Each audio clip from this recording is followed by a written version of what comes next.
Terbuai aku terlena oleh dirimu, oleh dirimu. Jantung pun bergetar saat engkau ada di dekatku. Mungkinkah Hai. Okey, hari ni saya bersama dengan Majidah. Ada lagi seorang.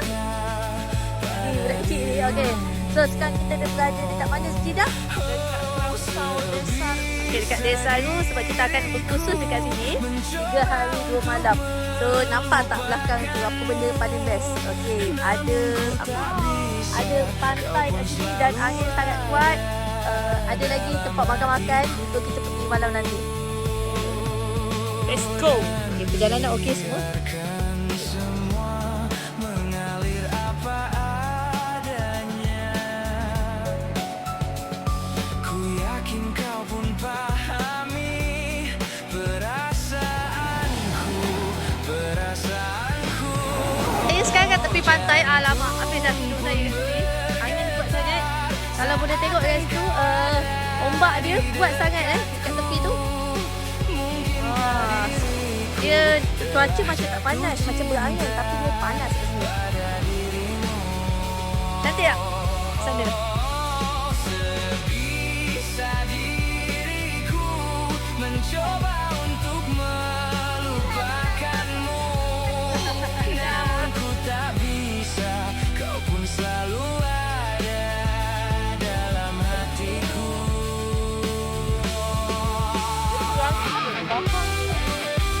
Alright, so kita nak masuk duduk sini nak. Saya sudah. Kita baru daftar. Let's go.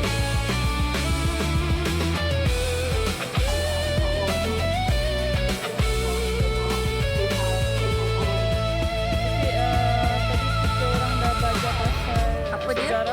sejarah penubuhan ARPRM. ARPRM. So kita dah dapat. So sekarang kita nak Sekarang cuaca kalau tengok cuaca sekarang dah buat ni sebab dia dah sebenarnya dah maghrib dah sini.